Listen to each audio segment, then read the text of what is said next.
선물은 또 팬층이 되게 두터운 작품 중에 하나인데요. 한번 보도록 하겠습니다. 일단은 이 작품에서 가장 중요한 거는 시점이에요. 1인칭 관찰자 시점이면서도 또 주인공 시점이기도 한데요. 관찰자이면서도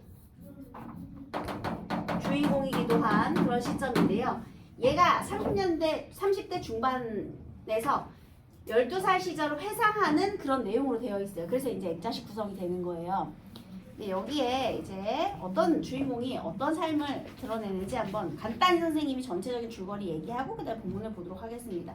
일단 나라는 인물이 되게 중요해요. 내가 12살에 진이라는 여자인데요. 나 내면에 상처가 있어요. 6살 때 엄마가 자살했고요. 아빠는 어디 갔는지 몰라요. 외할머니가 나를 데려다 키우셨거든요. 그래서 그런 말이 나와요. 나는 이미 12살에 다 컸다. 더 이상 자랄 필요가 없었다. 그래서 일찍 철이 든 여자아이예요. 근데 일찍 철이 들었는데 이제 좀 다른 애들보다 성숙하죠. 근데 그런 성찰하는 모습이 있는데 얘가 그래도 어쨌든 내면에 상처가 있잖아. 그래서요. 어린 시절, 유년 시절에 상처가 있죠. 모두 다 이 상처를 극복하기 위한 방어 기제가 있을 거예요. 근데 선생님, 너네는 그런 거 안 해봐? 유체 이탈 안 시켜봤니? 만약에 어떤 선생님이, 나 부모님이 너네한테 막 혼내. 그러면 가끔 이렇게 잠깐 유체 이탈 안 해요? 진정한 나를 분리시키는 그런 방법 몰라요? 그래서 얘가 그 유체 이탈을 실현합니다. 어떻게 나누느냐면요. 얘가 이 상처에서 상처받지 않게 나를 지키는 방법으로 선택한 것은요. 나를 둘로 가르는 거예요. 보여지는 나와 바라보는 나로. 다시 여기 이제 본문에도 나오는 말이죠. 이 방어 기제가 작동해서 나를 둘로 가르는데요. 보여지는 나와 바라보는 나. 보여지는 나는 현실 속에 있는 상처를 받고 그다음에 남들에게 모욕을 당하는 그런 나예요. 그런데 진짜 자아인 나는 바라보는 나야. 얘가 진짜 나야. 바라보는 나. 그러면 얘를 분리시키잖아요. 이렇게 서로 얘를 분리시키면 상처를 안 받을 수 있지. 왜냐면 얘가 모든 모욕을 다 당할 수 있으니까. 얘에게 어떤 모욕이나 상처가 강해져도 이게 진짜 나는 상처를 덜 받을 수 있잖아요. 얘한테 모든 상처가 있고 나는 좀 떨어져 있으니까 난 상처 안 받아도 되잖아. 그런 식으로. 그래서 얘가 자기 자신의 상처를 방어하는 기제로서 이렇게 자신을 분리시키는 그런 모습들이 있고요. 여기 본문에서도 이런 장면이 있으니까 얘네도 본문에 나왔을 때 다시 한번 살펴볼게요. 그래서 좀 이렇게 객관적으로 자신을 성찰하면서 현실 인식을 잘 드러내요. 오히려 얘가 12살인데 어른들보다도 더 냉철한 현실 인식을 보여줘요. 그래서 여기에 또 되게 재미있는 일들이 많은데 여기 본문에 있는 내용은 허석과의 그런 얘가 첫사랑에 빠지는 순간과 이제 거기에서 빠져나오는 그런 내용들인데요. 전체적인 그 인물 관계들을 보면은요. 내가 엄마가 6살 때 자살하시고 이제 아빠도 없고 외할머니랑요. 우리 집에는 삼촌이랑 이모도 있어요. 삼촌은 서울대 법대생이에요. 근데 또 시대가 시대이니만큼 또 장난 아니겠죠? 학교가 막 데모하고 휴교하고 막 이럴 때일 거 아니야. 그래서 여기에 삼촌도 있고 삼촌이 휴교를 하면은요. 삼촌의 친구를 데려와요. 삼촌의 친구가 바로 허석이에요. 얘는 서울대 국문과. 뭔가 문학소년, 뭔가 이 어린 애들이 좋아할만 하죠. 그래서 같은 학교 친구인 허석, 대학생이죠. 그 다음에 이모가 있어요. 우리 이모는요, 고졸이긴 한데요. 동네에서 애들 영어를 가르쳐요. 짧은 영어를 가르치면서 영어 펜팔을, 또 그 당시엔 또 펜팔이 유행했거든요. 그러니까 지금 DM 막 쪽지 보내듯이 옛날에는 펜팔이 유행했는데, 이 영어 펜팔 하는 것을 이제 취미로 삼고 있어요. 그런데 이모의 친구인 경자 이모가 또 있어요. 경자 이모가 이영렬이라는 남자를 소개시켜줘요. 그래서 여기서 둘이 펜팔을 해요. 영어로 펜팔. 그러다가 만나. 사랑에 빠져. 그렇지, 사랑을 해요. 근데 이모가 좀 잘 보이고 싶어가지고 쌍수를 해요. 되게 사실적이죠. 쌍꺼풀 수술을 해. 그래가지고 면회를 가야 되는데 면회를 못 가. 쌍꺼풀 수술에 붓기가 안 빠져가지고. 근데 그때 경자 이모가 혼자 면회를 가는데 둘이서 사랑해요. 아이 뭐야. 그래가지고 헤어져요. 상처받았겠지? 상처받은 이 이모, 사실 허석은 이모를 좀 좋아하거든요. 그래서 얘랑 이제 원래는 펜팔하면서 사랑에 빠졌는데 이영렬이 얘랑 이제 바람이 난 거죠. 그래가지고 이모가 얘가 상처받은 이모하고 허석이랑 또 가까워져. 이제 그런 내용이에요. 보통 이제 이거 말고도 아주 중요한 뭐 여러 가지 사건이 되게 많은데 일단 그렇습니다. 그래서 내가 이런 걸 이제 보는 거죠. 근데 사실 있잖아요. 나는 허석을 짝사랑 중이에요. 그래서 이렇게 되게 복잡한 관계죠. 자, 그러면 이제 본문 읽으면서 나머지 얘기를 한번 해볼게요. 허석이 나오는 순간 운명의 여신이 한 번 더 미소를 짓는 것처럼 느껴지는 걸 보니 그러면 나는요 허석과 내가 허석에게 사랑에 빠진 것은 무엇 때문이다? 운명. 동그라미 하세요. 이건 운명이다. 내가 허석을 만나 허석과 사랑에 빠진 것은 운명이다. 지금 이 사랑을 운명으로 생각하고 있어요. 약간 낭만적이죠. 얘가 되게 현실에 대해서 되게 냉소적인 시각을 가진 아이거든요. 근데 어른들의 그런 안 좋은 모습도 많이 보고요.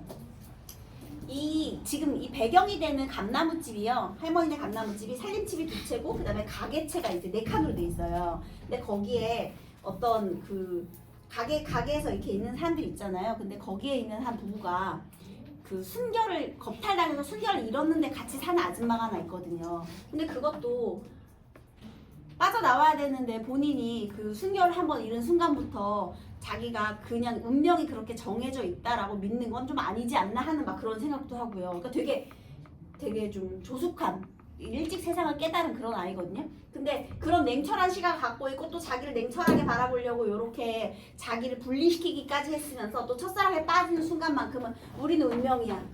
이것은 하늘이 정해준 운명이야. 낭만적인 생각을 좀 갖고 있죠. 12살답게. 그래서 사랑에 빠졌을 때 운명이나 행운을 들먹거리게 되는 것은 꽤나 보편적인 일인 모양이었다. 그래서 또 자기도 이 첫사랑의 순간을 운명으로 여기고 있다는 거죠. 허석은 내가 마루에 앉아있는 것을 보고는 진이 아직 안 잤구나 하며 옆에 나란히 앉는다. 무릎 위에 얹힌 그의 손이 참 예쁘다. 키가 커서 그런지 손가락이 참 길다는 생각이 든다. 저 손가락으로 기타 줄을 퉁길 것을 상상하니 어쩐지 그의 옆모습이 낭만적으로 보인다. 엄청난 호감을 드러내고 있어요. 허석은 별을 보는지 잠시 아무 말이 없다. 마당 구석에 있는 도토리 감나무에 가는 가지가 어둠 속에서 가볍게 흔들린다.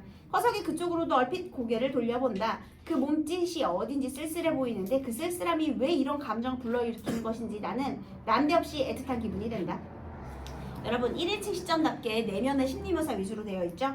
그렇게 쓸쓸해 보이는 채로 애틋한 채로 우리는 한참이나 말없이 밤하늘만 보고 있다. 흐르는지 멈췄는지 시간에 대해서는 전혀 알 수가 없다. 여러분 얘가 왜 지금 흐르는지 멈췄는지 시간을 알 수가 없죠? 옆에 누가 있어? 허석. 온몸의 세포가 다 누굴 향해 있어? 허석. 그러니까 너무나 설레고 너무나 긴장되기 때문에 시간이 가는지 흐르는지 멈췄는지 알 수가 없는 겁니다. 설렘과 긴장의 표현이죠. 갑자기 허석이 낮은 목소리로 진이야 하고 부른다. 내가 그의 낮은 목소리만큼이나 조용하고 느린 동작으로 그를 향해 몸을 돌리는데 갑자기 그의 팔이 내 어깨를 가만히 감싸는 게 아닌가. 그의 팔이 너무도 무거웠다. 아니 사실은 그의 팔이 무거운 것이 아니었다. 모든 신경이 어깨로만 가 있어서 내 몸 전체가 온 힘을 다해 그의 팔 하나를 받치고 있는 듯 했기 때문에 무겁게 느껴지는 것뿐이었다. 얘들아 대학생이에요. 얘 12살이라고. 그냥 이렇게 얹은 거야. 진이야 하고 이렇게 잡은 거야. 얘들아 12살이 몇 학년인지 아세요? 초5야 초5. 초5면 애기란 말이죠. 이게 얹은 거야. 근데 얘가 여기서 무겁다라는 느낌이 진짜 무게가 무거운 게 아니라 내 온몸의 세포가 다 글로 향해 있다 이런 느낌이지 진짜 무게가 무거웠다는 느낌이 아니라고 써여 있죠. 그래서 너무나 긴장된 그런 느낌으로 무겁다는 표현을 써준 거예요. 이거 이해됐죠? 긴장한 거야. 무거운 팔 하나를 그렇게 내 어깨에 올려놓고 여전히 밤하늘을 보며 꿈속처럼 말한다. 며칠 동안 즐거웠는데 벌써 헤어지게 됐구나. 헤어진대. 얘 다시 돌아간대. 처음에는 그가 무슨 말을 했는지 귀에 들어오지도 않는다. 소가 풀을 통째로 삼키듯이 그의 목소리만 통째로 삼켜버린다. 조금 후에야 소의 밥통, 소의 위에서 도로 끄집어내져 찝히는 풀처럼 그의 말을 도로 새김질해보자. 그제서야 그의 말뜻이 머리에 들어온다. 헤어지게 됐구나. 얘들아 있잖아. 너무 충격적인 말을 들으면 원래 그 말의 의미가 처음에 이해가 잘 안 되죠. 통째로 말을 삼켜졌다라는 표현이 바로 그런 거죠. 너무 충격을 받아가지고 얘는 당연히 우리 운명적인 만남인데 헤어질 거라고 생각이나 했겠냐? 근데 헤어지게 됐다는 게 처음에 무슨 뜻인지 모르다가 생각하고 나서 이제 알게 된 거예요. 자 그러면 이제 어떻게 되겠어? 너무 충격받겠죠. 언제 가는데요? 응 내일. 허석의 짧은 대답은 내 가슴을 짧게 찌른다. 헉, 벌써 내일이 이별이야. 그러면 허석이 떠난다는 말인가? 나에게 있어 이별의 고통을 느끼는 것과 그 이별에 대한 항체가 분비되는 것은 거의 동시에 이루어진다. 음식물이 들어가자마자 침이 분비되는 것과 같다. 이별이 닥쳐왔다는 것, 얘들아, 이별이 닥쳐왔다는 것 줄치세요. 그게 뭐예요? 이별의 고통이죠. 그것을 녹여 없애기 위해 내 마음속에서는 또 내가 두 개로 나누어진다. 내가 두 개로 나누어진다 줄치세요. 그게 항체예요. 다시 얘는요, 상처받기 싫어서요, 상처를 입으면 방어기제가 발동을 하는데요, 바로 나를 둘로 가르는 것이에요. 보여지는 나와 바라보는 나, 이게 나의 진짜 속마음이고요. 선생님 유체이탈 방법이라고 했어요. 그래서 지금 상처받기 싫어서 방어기제가 발동하는 중입니다. 이별의 고통에서 벗어나기 위한 나의 방법이죠. 어떻게 했느냐면요, 허석을 향한 감정이 너무나 강렬해져 있는 참이라 이 순간 나를 보여지는 나 세모할게요. 바라보는 나 동그라미 할 겁니다.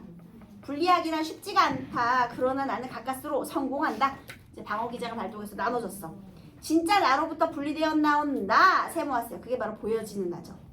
보여지는 나는 허석에게 말한다. 전혀 아쉽지 않은 것처럼 짐짓 명랑한 소리로 우리 고향 어떠셨어요? 인상 좋았지요? 하는 거예요. 얘들아, 이거 속마음, 이거 진짜야? 진짜 나는 감춰져 있고요. 보여지는 나, 얘는 연기하는 나가 되는 거예요. 이해되셨나요? 이렇게 함으로써 내 속마음을 들키지 않고 난 상처에서 벗어날 수 있는 거야. 그렇죠? 그 다음에 내 어깨 위에 얹은 허석의 팔에 약간 힘이 들어간다. 허석이 앉은 채로 내 쪽으로 몸을 돌렸기 때문이다. 그 바람에 나는 조금 안긴 자세가 되어 허석의 눈을 마주 바라본다. 내 눈을 똑바로 쳐다보며 허석이 부드러워 보이는 입술을 움직여 말한다. 특히 진이 넌 잊지 못할 거야. 여러분, 이거 무슨 뜻이 있는 말이에요? 아니, 되게 귀엽고 좀 영리한 12살짜리 여자애가 있으면 못 잊겠지. 그지? 얘는 그냥 귀여운 여자아이니까 이렇게 말을 한 것 뿐입니다. 그죠? 근데 여기에서 이 말을 들은 나 어떻게 돼? 상상의 나래를 펼쳐요. 나는 그 다음에 그가 나를 와락 안아버리진 않을까 하고 상상했다. 그러면 얼마나 행복할까 하는 생각과 함께 한편 그때 마침 삼촌이나 이모가 나오면 어떻게 할까? 화들짝 팔을 풀고는 괜히 어깨를 턴다든가 하면서 은밀한 짓을 들킨 사람의 무한함을 무마해본다? 그건 너무 유치한 짓이다. 그렇다고 우리 사랑하니까 상관없어요 라고 하면서 계속 포옹을 하고 있을 자신도 없고 어떻게 시치를 떼야 하나? 그 국리까지 하고 있었다. 지금 이건 뭐예요? 너무 좋으니까 상상의 나래를 펼치는 거죠. 예, 거기 상상이라고 적었죠. 짝사랑녀의 상상입니다. 그러나 그런 생각은 할 필요 없었다. 그는 나를 와락 안아버리지는 않았다. 대신 내 어깨 위에 얹었던 팔을 쳐들더니 가볍게 등을 몇 번 토닥이는 것이었다. 그쵸? 애기니까.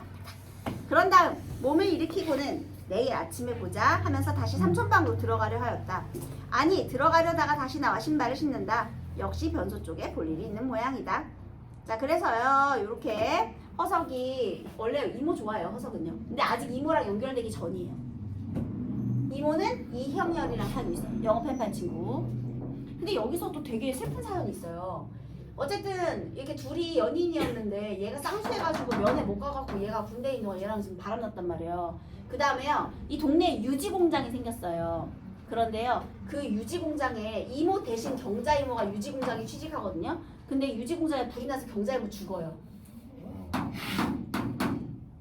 어쨌든 뭐 이런 여러 가지 사건들이 있습니다. 그 다음에요, 나중에 이제 둘이 사랑했잖아요.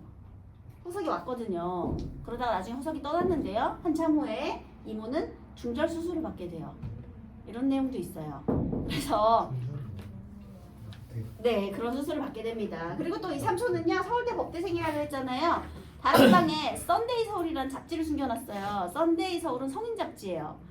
그래서 나는 그 다락방에 책이 많아가지고 맨날 그 삼촌 책 읽으러 많이 가는데요, 내가 그 성인 잡지까지 다 읽어요. 그래서 성에 대해서 이제 모든 걸 다 알았다고 생각하는 그런 12살의 여자아이예요. 삼촌이 문제야. 걔에다가 왜 그런 잡지를 숨겨놨담? 자, 그 다음에 중략도 볼게요. 허석이 그렇게 떠나버린 뒤에도 내 마음 평정은 쉽게 되찾아지지 않았다. 나는 염소와 하모니카의 실루엣에서 도저히 벗어날 수가 없었다. 여러분, 염소와 하모니카 실루엣 메모하세요. 사실 내가 허석과 사랑에 빠지게 된 계기가 있어요. 허석이 오기 전에요, 내가 어느 날 어떤 염소 옆에서 하모니카를 부는 남자를 보게 된 거예요. 근데 좀 신비스럽지 않아? 염소 옆에서 하모니카를 불어? 그래서 그 멜로디도 잊을 수가 없고, 이 염소와 하모니카의 실루엣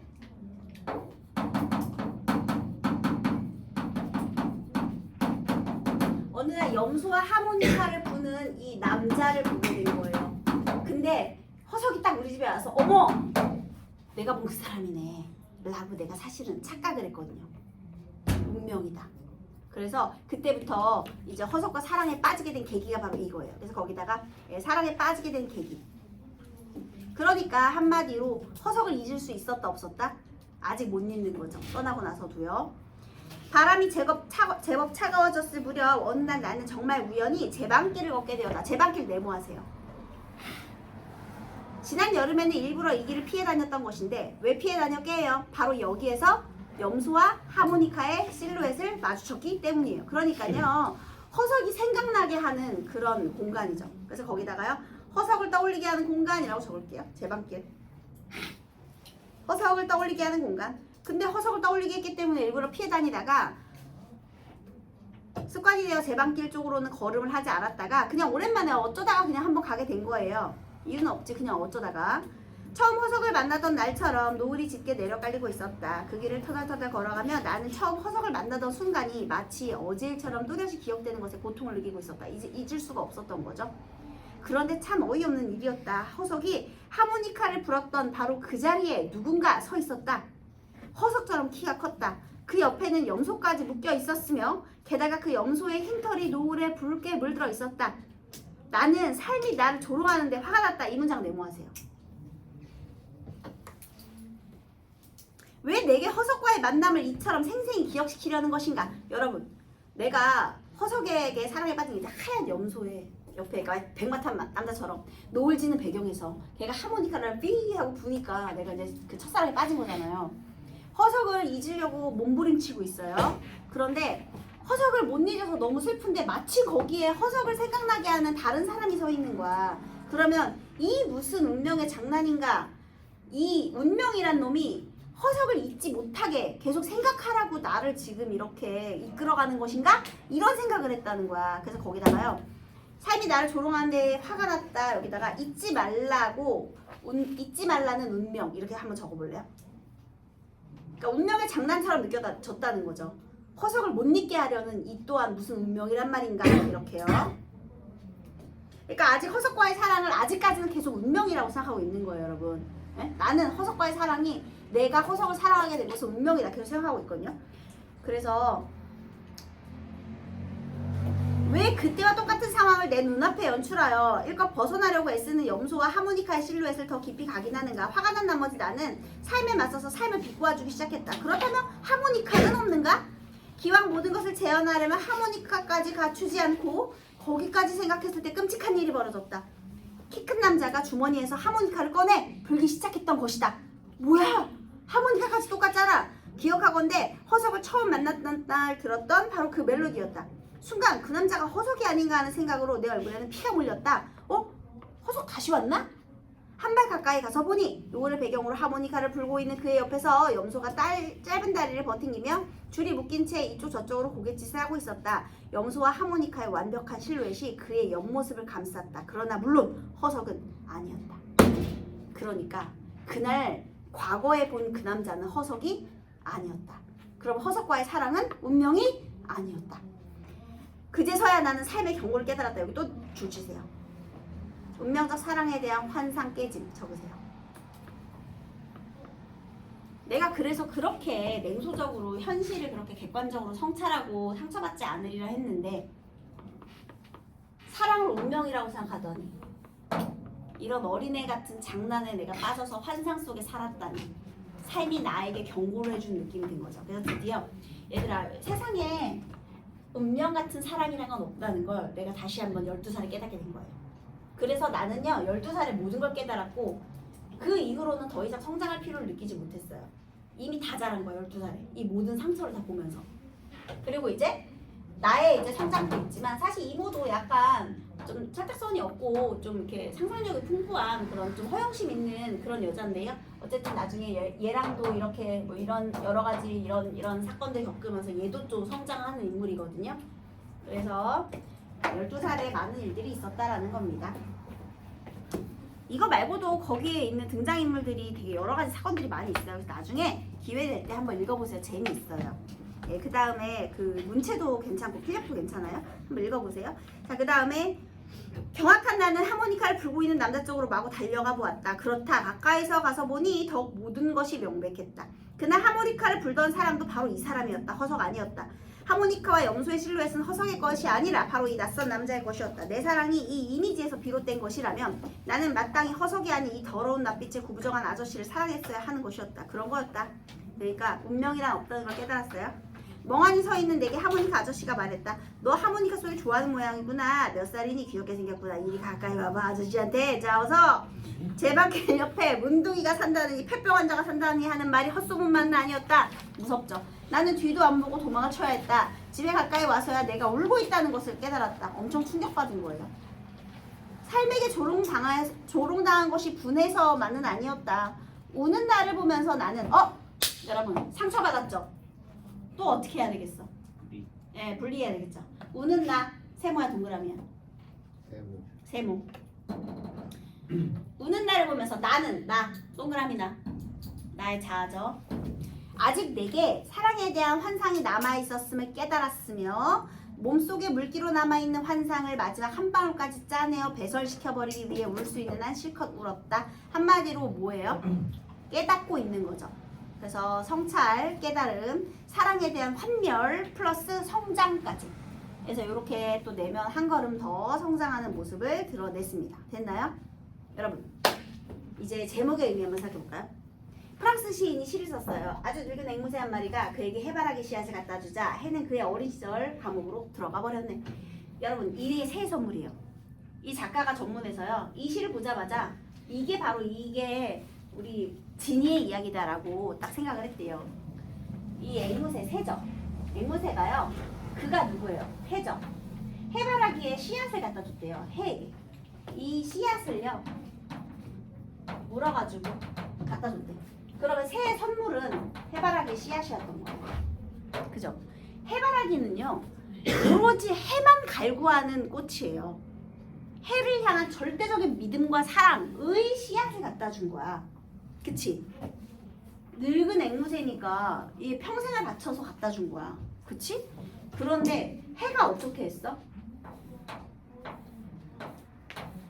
어린 시절이 감옥이래. 그러면 선물 받은 거야, 거부한 거야? 어쨌든 선물 받은 거 거부한 거야. 거부한 거지. 얘들아, 해바라기의 씨앗이니까요. 이 해바라기 씨앗은 사랑 아니면은 뭐 영원한 영원한 생명 뭐 이런 것들이겠죠. 어쨌든 씨앗을 바탕으로 다시 뭔가가 생명이 태동하는 거니까. 그래서 영원한 사랑 뭐 이런 것들을 갖다 줬는데 걔가 거부했어. 그런데 거부하고 어디로 들어갔느냐? 어린 시절에 감옥으로 들어가 버렸대요. 그러면 얘는 어린 시절 감옥이라고 생각했다는 거야. 그치? 이게 무슨 소리일까요? 뭔가 이게 만약에 해바라기 씨앗을 만약에 성장이라는 의미로 본다면 나는 더 이상 성장할 필요가 있다 없다? 없다. 12살 그때 이미 모든 것을 다 성장했다. 그리고 감옥이잖아요. 나를 가두고 있는 무언가. 그러니까 내 틀이 이때 다 완성됐다는 거야. 그리고 나는 그 삶에서 그런 사고에서 벗어날 수 없는 그런 인물로 컸다는 거죠. 어쨌든 얘가 상처가 있는 인물이니까요. 그러니까 나중에는요. 어디 간지 몰랐던 아빠가 나타나가지고요. 아빠랑 함께 아빠 따라가면서 이제 이 동네를 떠나게 돼요. 외할머니가 그동안 키워주셨는데 그렇게 떠나가면서 끝이 나거든요. 아빠가 어떻게 돼요? 그냥 외할머니랑 같이 이렇게 살다가 이제 아빠가 와서 떠나가는 것으로 끝이에요. 네. 근데 네. 여기 나와 있는 범위에서는 액자식 구성이 안 나오는 거 아니에요?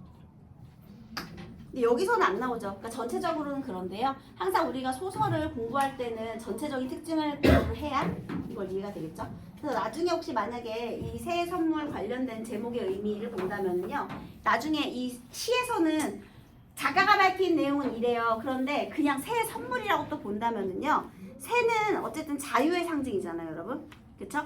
그런데 자유의 상징인데 새가 자유의 상징인데 새가 가져다 준 선물이잖아.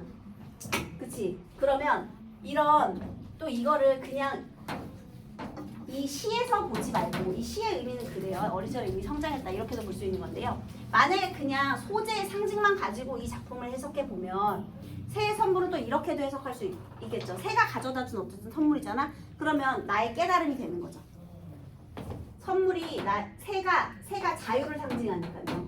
그러니까 나의 어떤 환상에서 깨서 뭔가 좀 이렇게 좀 더 성숙할 수 있는 존재로 그렇게 깨닫게 되었다 이렇게. 그래서 내적인 성숙의 의미를 가지게 되었다 이렇게도 볼 수 있는 겁니다. 새가 가져다준 선물은 나의 깨달음이겠죠. 자, 그러면 A와 B에 대한 설명으로 가장 적절한 것은 몇 번일까 해보니까요. A 부분에 타인의 시선을 낀 나의 행위 아니죠. 합리화하는 태도 아니죠. 소망이 실현되기를 바라는 기대는 아니고요. 내면 상태에 대한 추리도 아니고 앞으로 벌어질지도 모른다고 여기는 일에 대한 나의 상상. 맞는 소리네요. B에는 눈앞에 벌어진 일을 확인하며 떠올리는 나의 생각. 정답은 정확히 5번입니다. 그 다음 기억부터 미음. 기억, 인물에 대한 연상의 내용을 제시해서 내가 상대방에게 호감을 느낀 상황. 맞죠? 그 다음에 니은. 감각과 연결된 표현을 통해 몸에 팔이 닿은 나의 긴장감. 맞죠? 무겁게 느껴지는 부분. 그다음 비유적 표현을 통해 뜻밖의 말을 들은 데 대한 나의 반응. 소가 이제 삼켜지는 것 같다고 했죠. 그 다음에 과거의 상황을 제시해서 내가 제 방길을 걷게 된 계기. 무슨 계기 때문에 강한 게 아니라요. 그동안은 그것 때문에 피해 다녔었는데 우연히 오늘 가다가 또 그 염소남을 보게 된 거예요. 4번 틀렸죠? 행동 묘사를 통한 충격. 이거 맞고요. 물었으니까. 그 다음 3번 보여지는 나 A에 대한 설명으로 적절한 것은 당연히 정답이 3번이죠. 보여지는 나를 통해 감정을 숨길 수 있었던 겁니다. 자, 그 다음 새해 선물에서는 주인공이 사랑의 재인식을 통해 성장을 거는 과정이 드러난다. 어린 주인공은 운명적 사랑이 존재한다는 관념이 허상이라는 것을 이미 알고 있을 만큼 스스로가 성숙하다고 여긴다. 그러니까요. 야씨 운명적인 사랑이 어딨어. 얘가 되게 일찍 깨달았다 했잖아. 그렇게 생각하다가 첫사랑을 경험하고 상대방의 사랑을 갈구하게 되며 자신이 그러한 관념에서 자유롭지 못하다는 것을 확인한다. 또한 이별 이후 자신이 지녔던 사랑의 감정이 사랑하는 사람 자체를 향한 것이라기보다는 자신의 욕망이 투영된 환상을 향한 것이었음을 깨닫고 환멸을 경험한다. 이와 같은 경험들을 통해 주인공은 사랑에 대한 인식의 지평을 넓히고 내면적 성장을 이루게 되었다. 허석이 모습을 드러낼 것을 운명의 여신이 한 번 더 미소를 짓는 것처럼 느끼는 것. 그것이 바로 운명적 사랑이 존재한다는 관념에서 자유롭지 못한 나의 모습. 맞고요. 내 눈을 똑바로 쳐다보다가 몸을 일으키고 가버리는 허석. 나를 좌절시키고 있죠. 맞죠? 그 다음에 염소와 하모니카 실루엣에서 벗어날 수가 없었다. 첫사랑의 실패로 겪게 된 내면적 혼란. 맞고요. 내가 염소 곁에 선 남자를 보고 삶이 나를 조롱하는데 화를 낸 이유는 허석 자체를 향한 것이라기보다 욕망이는 아직 깨닫기 전이에요. 하모니카는 안 꺼냈고요. 왜 이렇게 허석을 나에게 떠올리게 할 거면 하모니카까지 꺼내보시지. 지금 이렇게 생각하고 있었잖아요. 그러니까 그 전이기 때문에 아직 깨닫기 전이에요. 이 남자가 그 남자인지 아직 몰라. 그래서 아직까지는 운명이라 생각하고 있기 때문에 4번은 틀린 겁니다. 환상을 마지막 한 방울까지 짜내어 배설시켜버리려고 우는 나의 행위가 운명적 사랑에 대한 환멸을 경험하여 내면적 성장을 겪는 과정이 되겠네요.